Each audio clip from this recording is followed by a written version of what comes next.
Hello and welcome to another update video about Ethereum. So let's take a look at the Ethereum chart. In the last video, Ethereum was here at a tipping point very clearly.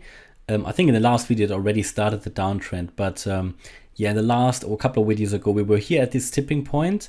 I told you many times on this channel that the $3,412 level, so pretty much that red line here, is a very, very important level structurally for the chart. It was this wave 4 high, yeah, and yeah, typically what you see on charts is if you apply the Elliott Wave method and a wave 4, a previous wave 4, if that gets broken to the upside, that very often leads to a price increase.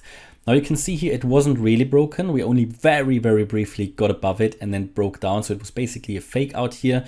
The price could not get above the 200-day moving average. And yeah, so it failed. Yeah, so this was the tipping point for Ethereum.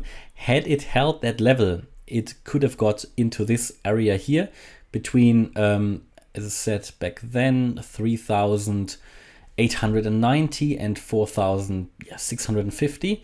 So this would have been a different wave count then, but obviously it failed and it's now very impulsively on its way down. And I think this confirms the primary expectation for Ethereum. So for Ethereum, I never changed it. You know, for Bitcoin, I did a bit of flip-flopping, unfortunately, because it faked me out a little bit. When Bitcoin broke above 45.8, I moved, I made the alternative to the primary scenario. Now for Ethereum, I never did that. Maybe because I learned from Bitcoin that it faked me out. But yeah, I kept my primary vision here that Ethereum is going to come down lower once more in a fifth wave. So we still have it on the chart here where Ethereum is coming down or did its wave A in this correction. It did its wave B. It is maybe still in its wave C. Yeah, it's not guaranteed, but that is currently how it's looking like for me. Where in this C wave, we again have 5 waves and we made our wave 1 here, wave 2 up there, wave 3 down here. That was the low in January. We then moved up in wave 4 because we were so much oversold. And now we're coming down once more, maybe in that fifth wave here. That's at least how it's currently looking like for me. I think if Ethereum still wants to have a chance to get into this area up here, in this target area, then it really, really needs to get going. At the latest, I would say, well, pretty much exactly where it is now. It needs to turn around here above $3,000. That would also be here above this previous high. Oops, no, that was the wrong thingy here. So above this level, it needs to break, it needs to turn around, yeah. At the moment, though, it's not really doing it. It's coming down impulsively. So very, very important. It needs to turn around if it still wants to have a chance to move up. At the moment, for me, it's looking like we're coming down impulsively and off that wave 5, which again has 5 waves because every wave 5 has 5 waves. This could be the wave 1. 2, we could now be in that wave 3, then you get your wave 4 and you come down in a fifth wave, and that could be a lower low compared to the one end of January. So it would be lower here than, for example, 2000. Let's take a look where we actually landed. Here we landed at $2,170. So that C wave here would make a lower, so that fifth wave would make a lower low. Ideally, it doesn't need to actually, yeah. So a fifth wave can also be a bit shorter than a third wave. So that is important to understand, but typically they are lower. Yeah, and this would pretty much match with my with my expectation about Bitcoin. The expectation anyway for Bitcoin is that it gets below 29K. So this would be very much in line with that. However, the problem is for Ethereum, if it breaks below $1,700, then you can see significant downside, yeah, because all the support is in this region. So if you really move below 1700, then goodbye, and then we can say hello to a 3-digit Ethereum. Yeah, just want to mention that because I don't know where the low is. Yeah, we can only make it here assumptions, educated assumptions, and I think we should turn around here, but I don't want to neglect the possibility that we drop below below 1700, and that could then really lead to a significant price decrease.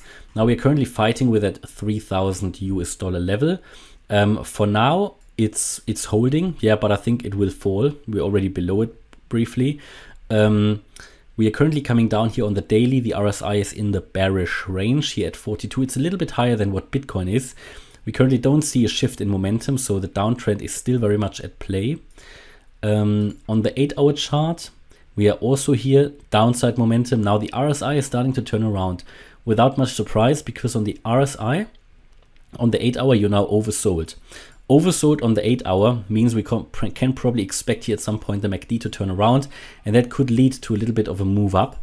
Because on the 4-hour chart here, let's take a look, you also still have the MACD at play going down, but again here the RSI is also big, more massively oversold. Yeah, so let's see how the 1-hour chart looks like, because it normally starts at the lower time frames and then it moves its way up.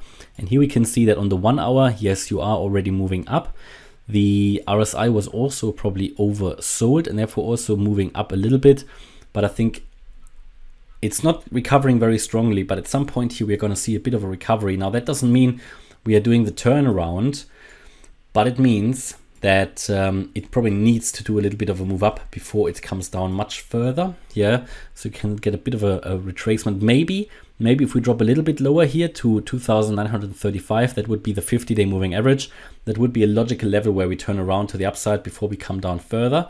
So yeah, this is interesting. Also, we have a bit of support here because of that previous high at 3,030. Yeah, it's a bit of a zone anyway, so it's not one particular level, so it goes down a little bit. I don't think that level is lost. As you can see here, if I draw here a rectangle, you can see basically that you have a bit of a support zone here where we had support, resistance here, yeah, resistance here, you had resistance here. So it's a bit of a zone that's going on. If I move that further to the left, you can see that it was always a bit of an area of trade where we currently are. So therefore we find currently support here. Now, if you lose that, I think the 50-day moving average would be the next support at around 2,930, 2,940. But then I would expect if we lose that, that we also come down much lower, and we can use the VPVR to tell us where likely the next support would be. And there you go. This would be here at around 2,630. That would be massive support. Now let's take a look in terms of the Fibonacci extensions, where we can probably find support. So if we say, all right, we started from there, this was the wave 1. Let's say this is the wave 2. Then yeah, it would pretty much work out, because just try to do that accurately here. So the minimum that a wave 3 would need to do is the 1.618 FIB extension, and that would be at $2,610 US. So this is pretty much here exactly where that red line is of the VPVR. Yeah, so pretty much in this area here. So this will be interesting. I think this will be massive support. That will be the 1.618, and here I would expect a retracement before we come down in a final wave 5. Now that would be that bearish scenario, or more bearish, but again, after that we would do the turnaround. So let me take that out, and we're gonna have a little look at what Ethereum can actually do. Take the VPVR out as well. Zoom out a little bit, because this is down here in blue.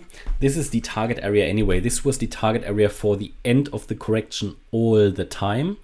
And Ethereum obviously moved into it. And by doing that, it has already completed the minimum requirements for a correction anyway. So at any point in time, it can now start to move to new all-time highs. Now, how unlikely is that? It, in my opinion, is quite unlikely given what Bitcoin is currently doing, and that I expect Bitcoin to sell off anyway. Even if Bitcoin has the opportunity or the chance to move up first and then come down. But that move up would only be corrective in nature. So it would not go to new all-time highs.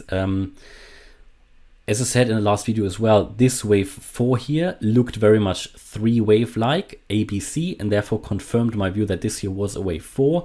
And yeah, we're currently finding support here, but I do now expect actually that to be broken and that we move down lower here, and then yeah, can drop to that level that I just mentioned. So yeah, and that is my view here about Ethereum. Hopefully you liked the update. If you did, please hit the like button, leave a comment and subscribe. And if you really like the content, then check out the channel membership. Thanks a lot for watching. Bye-bye.